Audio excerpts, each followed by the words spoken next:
まず、ルーゼンチルコニアのブロックに関してですね、その種類や物性などに関してご説明をさせていただきたいと思います。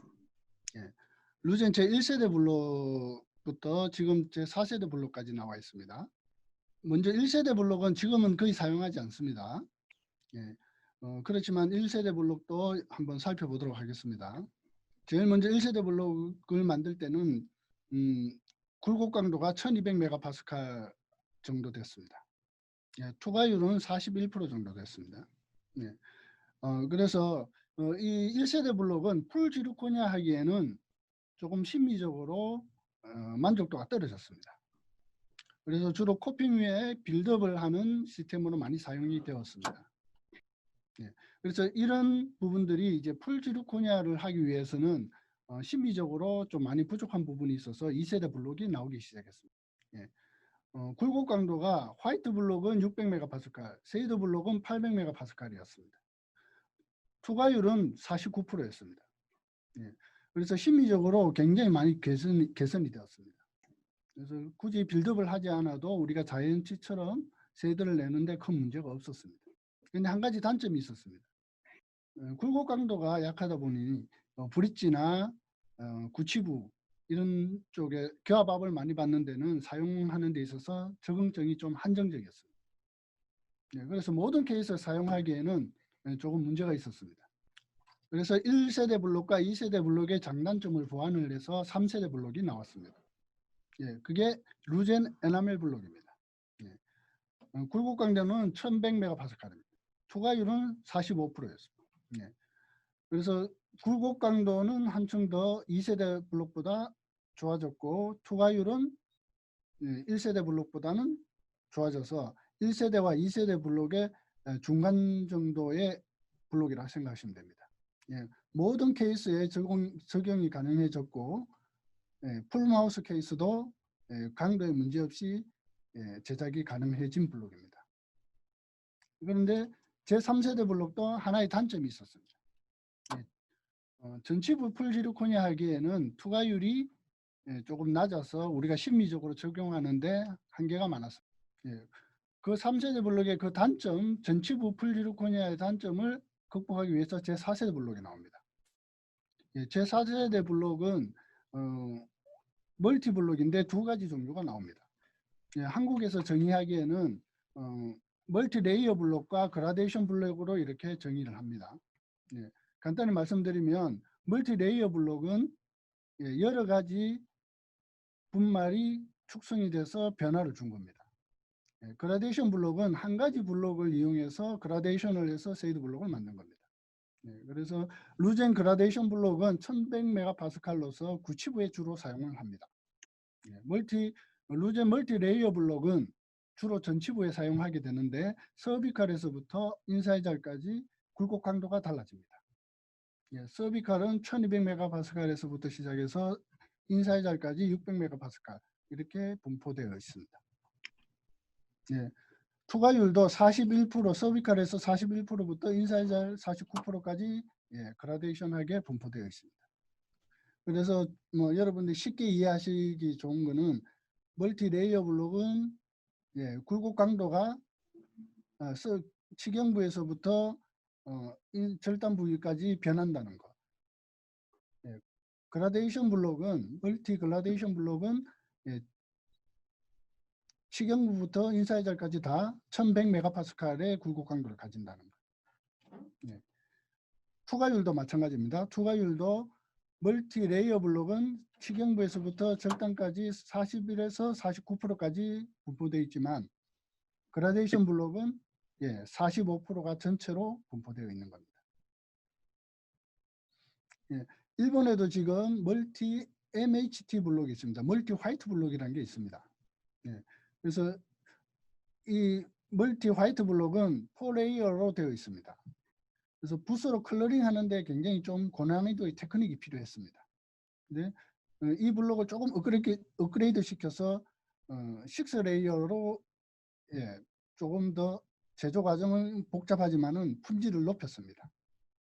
그래서 간단하게 디핑 10초간 디핑만으로도 쉐이드를 낼 수 있는 좋은 블록이 탄생하게 되었습니다. 네, 이 부분도 저 라이브 데모를 통해서 여러분께 소개해 드리겠습니다. 네, 그리고 여러분들 제2세대 이후의 블록들은 온도 변화에 따라서 세대의 차이가 난다는 점을 숙지해 주시기 바랍니다. 예, 에나멜 블록 E2 블록입니다. 예, 제가 주로 사용하는 온도는 1500도입니다. 제가 가지고 있는 화니스에서는 1500도가 세이드가 제일 안정적으로 잘 나오는 온도입니다. 네, 화니스 온도는 제가 1500도라고 하지만 여러분들이 쓰시는 온도 각 화니스마다 온도의 편차가 약간씩 있기 때문에 이런 확인 작업이 반드시 필요합니다. 예, 그래서 1500도를 가장 적정한 온도로 봤을 때 30도 정도 높이게 되면, 그래서 1530도 정도 되면 좀 더 밝게 나옵니다. 30도 낮춰서 1470도 정도의 소송을 하게 되면 채도는 좀 더 진하게 나오고 좀 그레이하게 변합니다. 네, 그래서 여러분들이 쓰시는 화니스에서 온도를 30도 높여도 보시고 낮춰도 보시면 적당한 온도를 찾을 수 있을 겁니다. 예, 반드시 이런 작업을 하시게 되면 색에 대한 퀄리티가 높아집니다. 예, 우리가 보통 이제 어떤 지르코니아 블록이 퀄리티가 높으냐 그렇지 않느냐라고 말을 할 때가 있습니다. 예, 그것은 결정체 입자의 굵기가 얼마나 균일하냐 거기에서 좌우가 됩니다. 예, 그래서 루제는 그 세계에서도 제일 퀄리티를 자랑하는 도쇼사 분말을 100% 사용하고 있습니다. 이 입자의 크기가 불규칙하면 굵은 입자와 작은 입자가 만나는 그 사이에 공극이 형성이 됩니다. 공간이 생기게 되죠. 네. 그 부분에 응력이 만약에 작용하게 되면 굉장히 얇은 부분이나 그런 포지션이 됐을 때 거기서 크랙 올 확률이 높아지는 겁니다. 예. 그래서 항상 지르코니아는 입자 결정체의 입자의 구조가 얼마나 균일하냐에 따라서 퀄리티가 많이 좌우된다는 거 여러분 숙지해 주시기 바랍니다. 예, 여러분들 이 그림을 보시면 어떤 그런 결정체들의 입자의 굵기가 서로 편차가 많이 나면 저런 공간이 생기게 됩니다. 저런 부분들이 굉장히 얇은 부분이나 마진 끝 부분, 날카로운 부분에 분포가 되게 되면 크랙 올 확률이 더 높아지겠죠.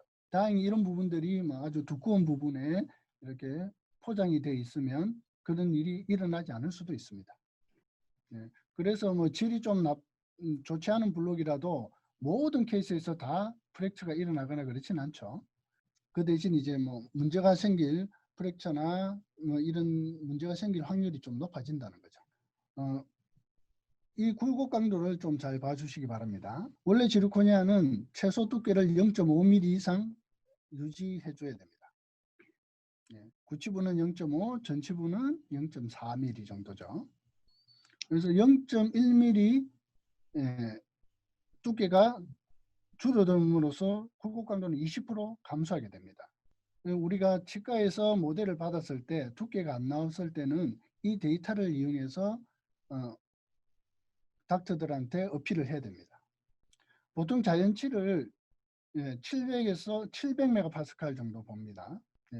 그걸 감안해서 보시면 자연치보다는 지르코니아가 조금 더 강도가 있어야 되겠죠. 이 데이터는 어떤 환경에서 나왔는지 잠깐 소개해 드리겠습니다. CPN을 0.5mm 했을 때 굴곡 강도가 1200메가파스칼이 나오는 건 아닙니다. 0.5mm의 코핑을 GDH의 세면으로 접착을 시킨 후에 강도 테스트를 한 겁니다. 여러분 그 점은 숙지해 주시기 바랍니다. 우리가 주로 지르코니아는 이제 깨어지지 않는 좋은 재료라고 많이 여러분들 알고 계시죠. 지르코니아가 잘 깨어지는 이유는 아까처럼 결정체의 어떤 그 불규칙함도 있지만은 그거보다 더 심한 거는 형상에 의해서 깨어진다는 겁니다. 여러분들 치과 원장 선생님들의 프랩 정도에 따라서 마진이 러프한 분도 계시고 아주 매끈한 분들도 계시죠. 그래서 러프한 마진을 우리가 그냥 그 기계가 다 표현할 수가 없습니다. 그러면 우리가 그걸 이렇게 적합을 보게 되죠.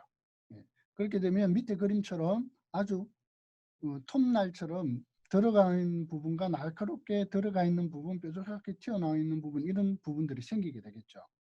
그래서 특히 저렇게 오목하게 날카롭게 들어가 있는 부분에서 응력을 받아서 크랙이 올 확률이 높아집니다. 여러분 옆에 물병 그림이 보이시죠? 저 유리병 안에 있는 물까지도 밑에 종이컵 하나가 견딥니다. 그 이유는 종이컵 끝 처리가 아주 매끈하게 둥글게 잘 되어 있습니다. 그래서 여러분들도 지르코니아 마진을 저렇게 러프하게 두지 마시고 좀 부드럽게 연마해 주시기 바랍니다. 그렇게 되면 프랙처 올 위험성을 한층 더 줄일 수가 있습니다. 커넥터의 형상도 마찬가지죠. 연결 부위의 형상. 커넥터 부분이 너무 날카롭게 깊게 V자 형식으로 형성되어 있으면 저작압에 의해서 그 날카로운 끝부분에서 크랙 올 확률이 높습니다. 그래서 커넥터 제일 기저 부위를 저런 가는 다이아몬드 볼을 이용해서 U자형으로 만들어주면 응력이 부산이 돼서 크랙 올 확률을 굉장히 줄일 수가 있습니다. 그림으로 한번 살펴볼게요. 이렇게 우리가 날카롭게 표현하게 되면 프랙처 위험성이 높은 거죠. 극단적으로 표현되는데 이런 부분들을 U자형으로 만들어주는 게 반드시 필요합니다. 지르코니아를 우리가 가공하고 나서 이제 끝 처리할 때, 후가공할 때 이런 부분 형상을 잘 형성해 주면 훨씬 더 프랙처 올 확률을 낮출 수가 있습니다. 지르코니아 10년 전만 해도 지르코니아가 나왔을 때 저온열화 현상에 대한 논의들이 굉장히 많았습니다. 저온열화 현상은 의료계에서 처음 나타난 건 정형외과에서 나타났죠. 지르코니아로 인공 고관절을 만들어서 환자 몸에 넣었는데 5년 뒤에 굴곡 강도가 50% 줄어드는 거죠. 그래서 그 리콜도 되고 많은 문제들이 일어났었습니다. 상변이가 일어나지 않는다는 겁니다. 그래서 제2세대 블록부터는 이런 저온열화 현상이 전혀 일어나지 않는다고 간단히 생각하시면 됩니다. 테트널 상태에서 큐빅 상태를 그대로 유지하기 때문에 모노클로닉 상태로 돌아가지 않는 겁니다. 그래서 이런 논쟁 자체가 이제는 더 이상 필요 없다는 걸 도쇼사에서 이렇게 데이터를 실험을 해서 저희들한테 보내왔습니다. 그래서 여러분들 쉽게 그냥 구강 내에서 시간이 지나도 강도가 떨어지지 않는다. 그런 걱정은 안 하셔도 된다는 말씀입니다. 그리고 지르코니아의 한 가지 또 단점이 있죠. 지르코니아에는 형광물질이 없습니다. 3M에서는 형광물질을 넣은 블록도 나오기도 했었습니다. 근데 결과물이 그렇게 좋지는 않았습니다. 저희들도 루젠에서도 개발을 하려고 도쇼사와 많은 이야기를 했지만은 조금 회의적이었습니다. 그래서 이 형광성을 재현하기 위해서 여러분 글레이징 할 때 글레이징 파우더에 형광 파우더를 섞어서 사용을 하시면 됩니다. 그래서 여러분들 지금 나오는 최근에 글레이징 리퀴드 파우더와 파우더들은 이미 형광 파우더가 섞여서 나오는 제품들도 많이 있습니다. 그래서 형광 물질이 없는 글레이즈 용액은 형광 파우더를 섞어서 사용하시면 되고 형광 물질이 들어있는 글레이즈는 그냥 사용하시면 됩니다. 그러면 컬러링 하는 방법에 대해서 기본적인 이론과 원리를 말씀드리겠습니다. 간단하게 수식을 살펴보시고 그 다음에 실제 데모를 할 때 좀 더 자세하게 말씀드리겠습니다. 먼저 덴틴을 바릅니다. 빌드업하고 같은 순으로 보시면 됩니다. 덴틴을 먼저 바르시고 그 다음에 에나멜을 바르게 됩니다.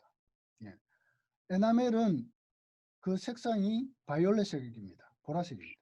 그래서 에나멜청에다가 바르게 되면 덴틴의 노란색과 보색, 바이올렛색이 보색 대비 효과를 내서 그 부분에 노란 덴틴 채도가 연하게 옅어집니다. 그렇게 되면 에나멜청에 그 덴틴의 노란색이 많이 연해져 있습니다. 그 약해져 있는 부분에 똑같은 부분에 트랜스 용액을 바르게 됩니다. 이 트랜스 용액은 블루한 색이 납니다. 그래서 에나멜 바른 부분과 트랜스 바른 부분은 동일한 부분입니다. 채도가 약해져 있는 부분에 블루한 트랜스 용액을 바르기 때문에 그 부분이 굉장히 투명하게 보입니다. 그리고 오팔 트랜스라고 있습니다. 예, 내추럴 그레이라는 용액과 아이스 블루라는 용액이 있습니다. 내추럴 그레이는 약간 그레이한 색을 나타냅니다. 그래서 트랜스가 발려있는 부분보다 조금 짧게 절단 끝을 발라줍니다. 그렇게 되면 트랜스한 층이 절단 쪽으로 갈수록 더 투명하게 그라데이션 되게 색이 자연스럽게 표현이 됩니다.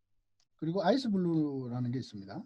아이스 블루는 A1, B1처럼 굉장히 밝은 쉐이드를 가진 쉐이드를 표현할 때 내추럴 그레이 쓰게 되면 어두워지니까 아이스 블루를 쓰게 됩니다. 그리고 서비칼 용액 중에는 서비칼 A, B, C, D가 있습니다. A 계열, B 계열, C 계열, D 계열 이 덴틴의 채도를 조금 더 높이는 데 사용되는 모디파이 용액입니다. 네. 그리고 좀 더 채도가 높은 특수 리퀴드들이 있습니다. 옐로우, 암바, 브라운, 화이트, 화이트 오펙, 크리미 화이트, 진지바. 예. 이런 용액들은 특별한 우리가 그 환자마다의 캐릭터, 채도가 높은 캐릭터들을 표현할 때 사용이 됩니다. 요즘은 여러분들이 멀티 레이어 블록을 굉장히 많이 쓰시죠. 그래서 각 회사마다 자기네들의 그 회사마다의 컨셉이 있습니다. 이브칼라 멀티 레이어 블록을 한번 살펴보겠습니다. 예, 이브칼라 멀티 블록은 3분의 2 지점까지 덴틴의 채도가 그대로 정해져 있습니다. 3Y죠. 이트리아가 네. 3몰 들어가 있습니다. 예, 절단 쪽엔 5몰 이트리아가 들어가 있는 그 스마일 파우더라고 보시면 됩니다. 그래서 절단 부분 5Y 이트리아가 들어가 있는 부분을 그라데이션을 좀 아주 자세하게 넣어놨습니다. 예, 그래서 3분의 2 지점까지의 투과율이 조금 낮습니다. 그리고 덴틴 존의 서비칼과 위쪽으로 올라갈수록 변화도 없습니다. 예, 강도는 안정적이지만은 색에 있어서는 약간 변화가 좀 단순화되어 있는 장점이자 단점을 가지고 있습니다. 이런 시스템이 그 퀄리티가 좋다 나쁘다라는 문제는 아닙니다. 그 네, 회사마다의 컨셉이 있습니다. 예, 다른 블록도 한번 살펴보겠습니다. 예, 노르다케에서 판매하는 카타나 블록입니다. 예, 카타나 블록은 여러분들 보시기에도 덴틴 색도 그라데이션 변하게 만들어 놨습니다. 예, 에나멜층도 그라데이션을 만들어 놨죠. 예, 전체가 일정하게 그라데이션이 잘 되어 있죠. 인사질 쪽에 이 분말 자체의 원료가 다르기 때문에 조금 트랜스한 느낌이 그 이보칼라에 비해서 조금 떨어집니다. 예, 그 부분들은 뭐 장점은 또 충분히 장점대로 있고 그런 부분들은 약간 비교의 차이가 있습니다. 예, 두 회사 모두 다 아주 좋은 제품을 만들어내는 인지도 있는 회사죠. 예, 그래서 이 블록이 좋다 나쁘다의 문제는 전혀 아닙니다. 어떤 컨셉을 가지고 만들었다의 문제입니다. 루제는 전체적으로 노리다케가 비슷한 컨셉입니다.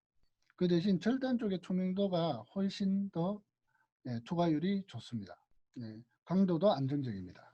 그건 이제 도쇼 분말을 100% 사용하기 때문에 자신할 수 있는 부분이죠.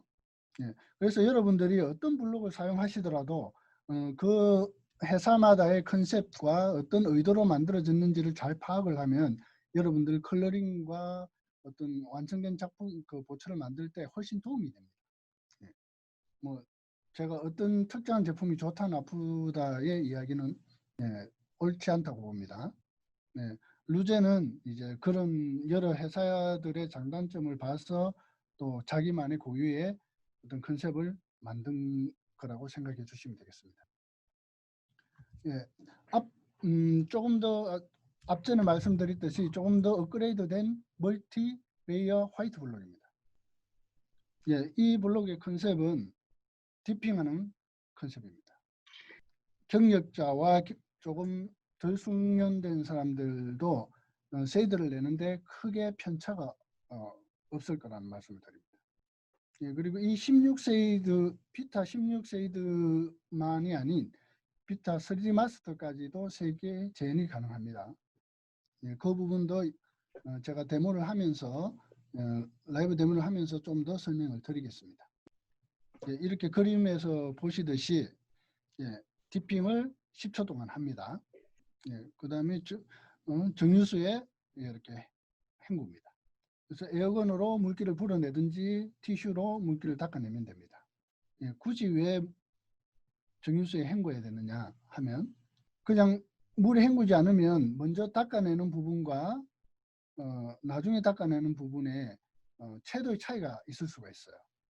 그래서 물에 한번 헹구고 에어건이나 티슈로 물기 제거를 하면 그런 얼룩이 전혀 생기지 않고 전체적으로 일률적으로 잘 색이 표현이 됩니다. 그것도 데모를 통해서 보여드리겠습니다. 멀티 화이트 블록은 미디움과 다크가 두 가지로 처음 개발이 되었습니다. 뭐 굳이 왜 두 개를 했냐 그러면 다크 경우에는 조금 진한 쉐이드를 표현할 때 인사이드 쪽에 조금 채도가 낮게 나오는 부분이 있어서 그렇게 했었습니다. 근데 미디움만으로도 그 모든 것들이 해결이 돼서 이제는 다크가 굳이 없어도 전 쉐이드 표현하는데 큰 문제가 없어졌습니다. 그래서 미디움 하나를 가지고 뭐 피타 16쉐이드 클래식 16쉐이드와 3D 마스터 29가지 색을 다 낼 수가 있습니다. 한 번 더 말씀드리면 저렇게 디핑 용액에 10초 동안 디핑을 합니다. 그래서 물에 헹구고 난 다음에 에어건이나 티슈로 물기를 닦아냅니다. 그 다음에 200도씨에서 15분간 건조를 합니다. 그리고 신트링을 합니다. 그러면 여러분들 인사이절까지도 전체적으로 다 표현이 됩니다. 덴틴부터 인사이절까지 쉐이드 가이드처럼 표현이 됩니다. 여러분들 약간 뭐 의심은 할 수 있지만은 결과는 그렇게 나옵니다. 그 부분도 자세하게 여러분 데모를 통해서 보여드리도록 하겠습니다. 일단 이론은 여러분들 여기까지 살펴보도록 하겠습니다.